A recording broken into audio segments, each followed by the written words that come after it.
கிறிஸ்துவுக்குள் அன்பான தேவனுடைய பிள்ளைகளே, இயேசு கிறிஸ்துவின் அன்பின் நாமத்தில் உங்களை வாழ்த்தி ஆசீர்வதிக்கிறேன். நீங்கள் கிருபை பெற்றவர்களாய் இருப்பீர்களாக. இன்றைக்கும் நம்முடைய தியானத்திற்கு ஆதாரமாக சகரியா தீர்க்கதரிசன புஸ்தகம் 4ஆம் அதிகாரத்தில் 6வது வசனத்தை பாருங்கள். செருபாபேலுக்கு சொல்லப்படுகிற கர்த்தருடைய வார்த்தை என்னவென்றால், பலத்தினாலும் அல்ல, பராக்கிரமத்தினாலும் அல்ல, என்னுடைய ஆவியினாலேயே ஆகும் என்று சேனைகளின் கர்த்தர் சொல்லுகிறார். அல்லேலூயா. பிரியமான தேவனுடைய பிள்ளைகளே, இங்கே சொல்லப்பட்ட அந்த தீர்க்க தரிசன வார்த்தை எதை குறித்து சொல்லுகிறது என்று சொன்னால், செருபாபேல் என்று சொல்லப்படுகிற ஒரு தேவனுடைய மனிதன் கர்த்தருடைய ஆலயத்தை கட்டும்படி அவன் தலைக்கல்லை கொண்டு வந்தான் என்று வேதம் சொல்லுகிறது. அப்படி கொண்டு வந்த அவனே அந்த தேவனுடைய ஆலயத்தை கட்டி தீர்ப்பான் என்றும் வேதம் சொல்லப்படுகிறது. ஆனால் அந்த தேவ மனிதன் அதை கட்டக்கூடாதபடிக்கு அவனுக்கு சூழ்நிலைகள் எதிராக இருக்கிறது. போராட்டங்கள், எதிர்ப்புகள், இவைகளுக்கு மத்தியில் ஒருவேளை சோர்ந்து போனவனாய் காணப்படும் பொழுதுதான் தேவன் தம்முடைய தீர்க்கதரிசியை அனுப்பி அவனுக்கு சொல்லுகிறார், எப்பா, உன்னுடைய பலத்தினால் அது நடக்காது, உன்னுடைய பராக்கிரமத்தினால் அது நடக்காது, கர்த்தருடைய ஆவியினால் அந்த காரியம் வாய்க்கும். அல்லேலூயா. எனக்கு அன்பான தேவனுடைய பிள்ளைகளே, இன்னைக்கு விசுவாசிகளாகிய நீங்களும் ஊழியர்களாகிய அநேக தேவ மனிதர்களும் பல இயற்கைக்கு அப்பாற்பட்ட வாக்குத்தத்தத்தை பெற்றிருப்பீர்கள். நல்லா கவனிச்சு பாருங்களேன். நான் முழு நேர ஊழியத்துக்கு வரும்போது கர்த்தர் எனக்கு ஒரு வாக்குத்தத்தம் கொடுத்தார். உன்மேல் இருக்கிற என் ஆவியும் உன் வாயில் அருளப்பட்ட என்னுடைய வார்த்தைகளும் உன்னை விட்டும் உன் சந்ததியை விட்டும் உன் சந்ததியினுடைய சந்ததியை விட்டும் விலகாதிருக்கும். இது எனக்கு அவர்களோடு கூடிய உடன்படிக்கை. அப்போ எனக்கு அந்த வசனத்தினுடைய அர்த்தம் புரியலை. முத ஒரு கிராமத்தில் முழுஇரவு ஜெபத்தில் பேசுறதுக்கு என்னை கூப்பிட்டுருக்காங்க. எப்படி செய்தி எடுக்கணும்னு தெரியாது, எப்படி பிரசங்கம் பண்ணணும்னு தெரியாது, எப்படி உதாரணம் சொல்லணும்னு தெரியாது. உட்காந்து காலையிலேருந்து சாயங்காலம் வரைக்கும் ஆண்டவரே ஆண்டவரே ஆண்டவரே ஆண்டவரே கிருபைத்தாருன்னு அழுதுகிட்டே இருந்திருக்கேன். சாயங்காலம் பார்த்தீங்கன்னா ஒரு 4:30 மணிக்கு ஒரு வசனம் கிடைக்கும். அதுவும் அப்போ நான் எப்படி செய்தி எடுப்பேன்னு தெரியுமா? ஆண்டவரே ஒரு நல்ல வார்த்தை தாங்கப்பா, பிஸ்குன்னு திறப்பேன். ஓ, குறித்த காலத்துக்கு தரிசனம் வைக்கப்பட்டிருக்கு. ஓகே, வார்த்தை வந்துட்டு, கீவேர்டு வந்துட்டு. அடுத்த வார்த்தை எப்படி எடுக்கன்னு தெரியாது. மறுபடியும் மூடிட்டு, ஆண்டவரே 2வது வார்த்தையை நீங்கள் தான் தரணும் அப்படின்னு இப்படி திறப்பேன். திறந்து பார்த்தா அதே தரிசனத்தை குறித்து இருக்கும். 2வது பாயிண்ட் வந்துட்டு. அப்படி 3 வாட்டி திறந்து எடுத்து 3 பாயிண்ட் பார்த்தீங்கன்னா, அன்னைக்கு நான் ஆவிக்குரிய வாழ்க்கையில் குழந்தையாக இருந்தேன், அறிவில்லாதவனாக இருந்தேன். என்னுடைய பைத்தியக்காரத்தனத்துக்கும் தேவன் கிருபை தந்தார். அப்படி 3 வசனத்தை எடுத்து பரிச்சு எழுதுகிற மாதிரி உட்காந்து யோசித்து ஒரு பேப்பரில் கதை எழுதுகிற மாதிரி எழுதி அதை திரும்ப படித்து ரிவைஸ் பண்ணி அதுக்கு பிறகு கொண்டு போய் அங்கே பார்த்தீங்கன்னா அந்த சின்ன பிள்ளைகள் வாய்ப்பாடு ஒப்பிக்கிற மாதிரி, இயேசுவின் நாமத்தில் உங்களுக்கு சொல்லுகிறேன், நீங்கள் ஆசீர்வதிக்கப்படுவீர்கள், கடப்படான்னு பேசினேன். என்னுடைய ஆரம்ப கால பிரசங்கம் ஊழியம். ஆனால் அதுக்கு பிறகு பார்த்தீங்கன்னா ஒரு பிரசங்கத்தை ஆயத்தப்படுத்துறதுக்கு 1 வாரம் காத்திருப்பேன். ஒவ்வொரு பாயிண்ட்டாக பாருங்கள். எதுக்காக சொல்கிறேன்? நான் கர்த்தர் கொடுத்த கிருபை. உன்மேல் இருக்கிற என் ஆவி உன் வாயில் அருளி என்னுடைய வார்த்தை. உண்மையாக சொல்கிறேன், இன்றைக்கி ராத்திரி தூங்கிட்டு இருக்கும்போது எழுப்பி ஒரு பிரசங்கம் பண்ணுங்கன்னு சொன்னால் அருமையாக பேசக்கூடிய கிருபை தந்திருக்கிறார். அது கிருபையினால் உண்டானது, தேவனுடைய ஆவியினால் உண்டானது, என்னுடைய திறமையினால் அல்ல.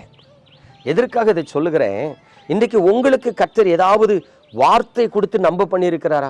உன்னை வெளி தேசத்துக்கு கொண்டு போவேன், உன் வியாதியை சுகமாக்குவேன், உன் கடனை மாற்றுவேன், உனக்கு பரிசுத்தாவின் அபிஷேகத்தை தந்து வல்லமையாக எடுத்து பயன்படுத்துவேன். தேவன் ஏதாவது ஒரு வாக்குத்தத்தத்தை கொடுத்து, இல்லை உங்களுக்குள்ள ஏதாவது ஒரு பாரத்தை தரிசனத்தை கொடுத்து வைத்திருப்பார் என்று சொன்னால் எப்படி நிறைவேற்ற போகிறேன்னு கவலைப்படாதீங்க.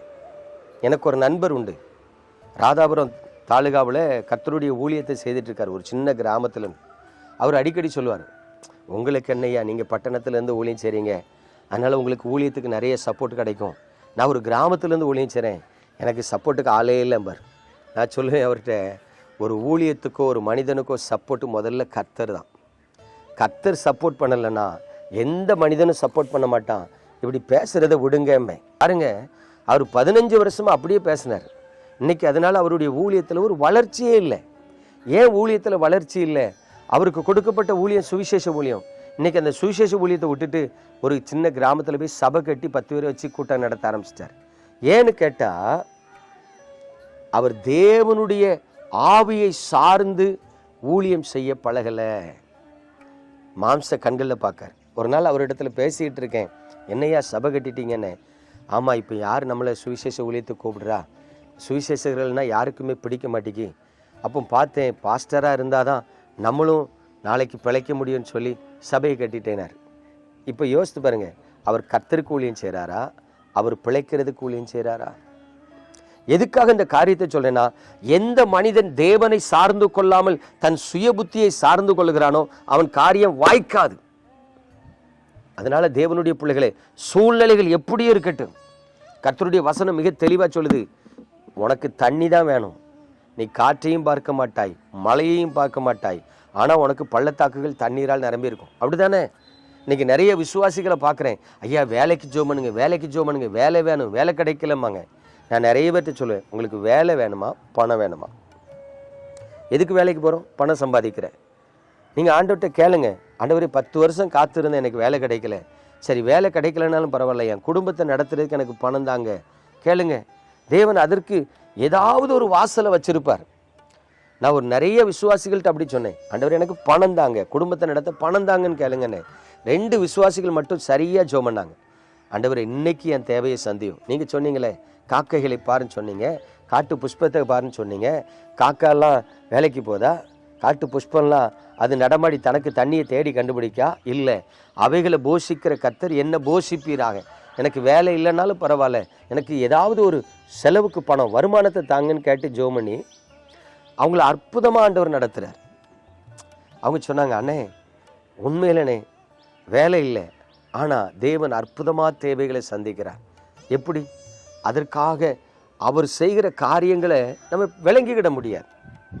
இன்றைக்கி தேவனுடைய பிள்ளைகளை அதை தான் சொல்கிறேன், எல்லா காரியத்திலும் கர்த்தரை சார்ந்து வாழ பழகுங்கள். ஆண்டவர் சொல்கிறார், பலத்தினால் நடக்காது, பராக்கிரமத்தால் நடக்காது, கர்த்தருடைய ஆவியினாலே ஆகும். நான் உங்களை வேலைக்கு போகக்கூடாதுன்னு சொல்ல வரல.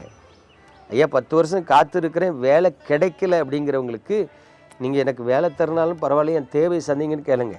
வனாந்தரத்தில் இஸ்ரவேல் ஜனங்களை நடத்தின கர்த்தர் இன்றைக்கும் உயிரோடு இருக்கிறார், உங்களை நடத்துவார். பிரியமான தேவனுடைய பிள்ளைகளை, பைத்தியமாய் தோன்றுகிற பிரசங்கத்தினால ஜனங்களை ரட்சிக்கிறது கர்த்தருக்கு சித்தமாக இருக்குதான். சில நேரம் கர்த்தருடைய வார்த்தை பைத்தியக்காரத்தனமாக இருக்கும், ஆனால் தேவன் அற்புதம் செய்வார், உங்களுக்கு வேண்டிய நன்மை செய்வார். அதனால நீங்கள் சோர்ந்து போகாதீங்க, என்னால் முடியலன்னு சொல்லி ஒருவேளை மனம் பேதலிச்சிடாதீங்க. கர்த்தரை சார்ந்து கொள்ளுங்க. அவருடைய ஆவியானவர் உங்களை பலப்படுத்துவார், உயிர்ப்பிப்பார், நடத்துவார், ஆசீர்வதிப்பார், காரியங்களை வாய்க்க பண்ணுவார். நம்ம ஜெபிப்போமா? எங்கள் அன்பின் பரலோக தகப்பனே, பரிசுத்தமான இந்த காலை வேளையிலும் உமது கிருபையுள்ள கரத்தில் உமது பிள்ளைகளை தருகிறேன்.